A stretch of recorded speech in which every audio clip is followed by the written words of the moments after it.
Hello, good evening साथियों, स्वागत है आप सभी का आपके अपने यूट्यूब चैनल सीडीपी के हिमांशु मैम पर। तो दोस्तों, हम बात करने वाले हैं अपने यूपी टीईटी के बारे में। तो देखते हैं यहाँ से जो आपके सीडीपी के क्वेश्चन बनते हैं, तो उनसे संबंधित आज हम कुछ क्वेश्चन करने वाले हैं। आप लोग लगातार क्लास में बने रहिएगा और एक बार सेशन को शेयर कर दीजिए अपने सभी साथियों के पास में।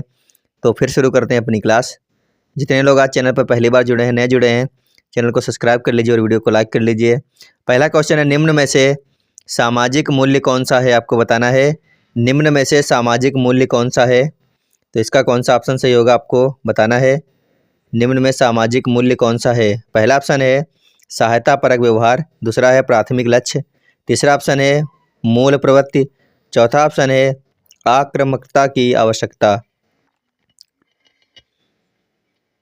तो इसका जो सही आंसर है वह हो जाएगा ऑप्शन नंबर 1 हो जाएगा सही। इसका क्या हो जाएगा, सहायता परक व्यवहार, बिल्कुल सही हो जाएगा। आगे देखते हैं, क्वेश्चन है, इनमें से कौन मनोवैज्ञानिक भाषा विकास से संबंध है, आपको बताना है। ये जो नीचे ऑप्शन दिए गए, इनमें से कौन मनोवैज्ञानिक भाषा विकास से संबंध है। पहला ऑप्शन है पेवलाव, दूसरा है बिने, तीसरा है चॉम्स्की और चौथा है मास्लो। इसका जो सही आंसर है वो हो जाएगा ऑप्शन नंबर 3।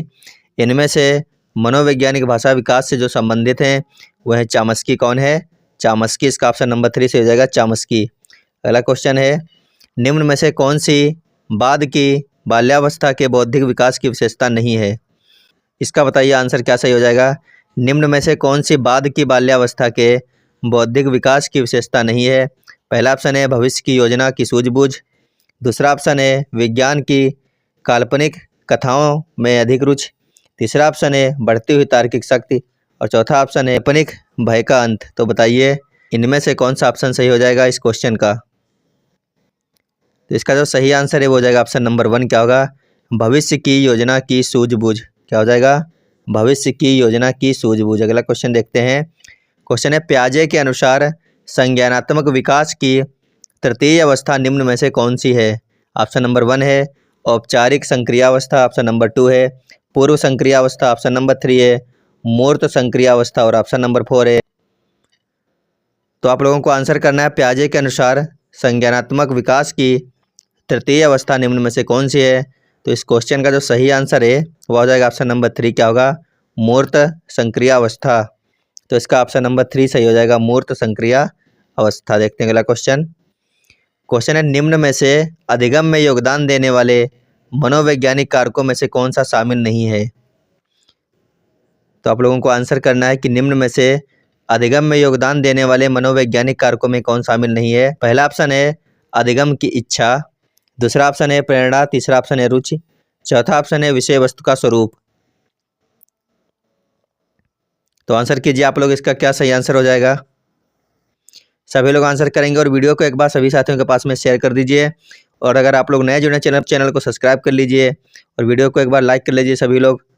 तो इसका आंसर बताइए आप लोग क्या होगा। इस क्वेश्चन का सही आंसर हो जाएगा ऑप्शन नंबर 4। क्या हो जाएगा, विषय वस्तु का स्वरूप। इसका सही आंसर हो जाएगा ऑप्शन नंबर 4, विषय वस्तु का स्वरूप। अगला क्वेश्चन है, अग्रिम व्यवस्थापक प्रतिमान किस परिवार से संबंधित है। अग्रिम व्यवस्थापक प्रतिमान किस परिवार से संबंधित है। पहला ऑप्शन है व्यक्तिक, दूसरा ऑप्शन है सामाजिक अंतःक्रिया, तीसरा है व्यवहार परिमार्जन और चौथा ऑप्शन है सूचना प्रक्रियाकरण। तो बताइए इनमें से कौन सा ऑप्शन सही हो जाएगा। अग्रिम व्यवस्थापक प्रतिमान किस परिवार से संबंधित है। इस क्वेश्चन का जो सही आंसर है वो हो जाएगा ऑप्शन नंबर 4। क्या हो जाएगा, ऑप्शन नंबर 4 है सूचना प्रक्रियाकरण। ऑप्शन नंबर 4 इसका सही आंसर है। आगे देखते हैं, क्वेश्चन है, कौशलों के स्थानांतरण के लिए कौन सा उपयोगी है। तो बताइए कौशलों के स्थानांतरण के लिए कौन सा उपयोगी है। कौशल अंतरण एक गति है ना कि उद्देश्य, दूसरा है रेखीय अभिक्रम, तीसरा है शाखीय अभिक्रम, चौथा ऑप्शन है तैयारी और अर्जन। तो आंसर कीजिए कौशलों के स्थानांतरण के लिए कौन सा उपयोगी है। इस क्वेश्चन का सही आंसर हो जाएगा ऑप्शन नंबर 1। क्या हो जाएगा, कौशल अंतरण एक गति है ना कि उद्देश्य। तो ऑप्शन नंबर 1 इसका सही हो जाएगा। आगे देखते हैं, क्वेश्चन नंबर अगला है, निम्न में से कौन सा शिक्षण का सूत्र नहीं है। आपको बताना है इन चारों में से कौन सा शिक्षण का सूत्र नहीं है। पहला ऑप्शन है सरल से कठिन की ओर, दूसरा है अनिश्चित से निश्चित की ओर, तीसरा है दृश्य से अदृश्य की ओर, चौथा ऑप्शन है निगमन से आगमन की ओर।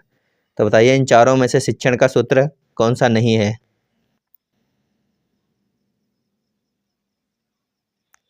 तो इसका हो जाएगा ऑप्शन नंबर 4 क्या होगा, निगमन से आगमन की ओर, यही इसका सही आंसर हो जाएगा ऑप्शन नंबर 4। अगला क्वेश्चन है, अभिप्रेरणा का प्रत्याशा सिद्धांत किसके द्वारा दिया गया है, आपको बताना है अभिप्रेरणा का प्रत्याशा सिद्धांत किसके द्वारा दिया गया है। पहला ऑप्शन है विक्टर ब्रूम, दूसरा है हर्जबर्ग, तीसरा है मास्लो और चौथा ऑप्शन है स्किनर। तो बताइए इन चारों में से किसके द्वारा अभिप्रेरणा का प्रत्याशा सिद्धांत दिया गया।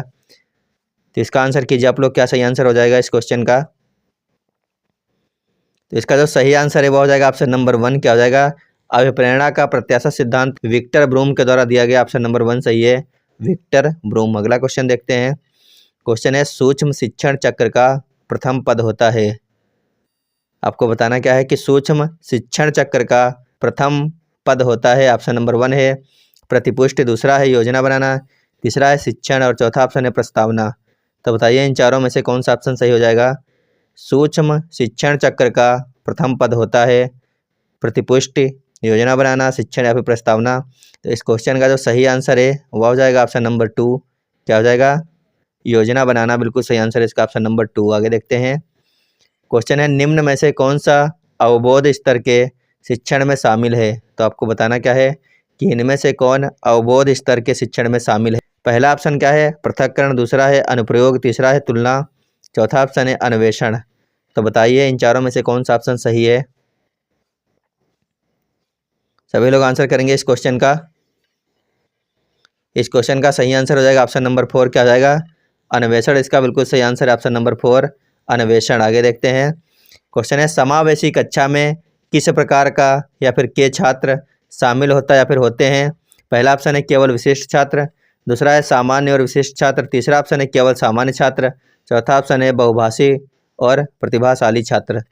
तो बताइए समावेशी कक्षा में किस प्रकार का या फिर के छात्र शामिल होते हैं या फिर शामिल होता है। तो इस क्वेश्चन का सही आंसर क्या हो जाएगा, सभी को आंसर करना है।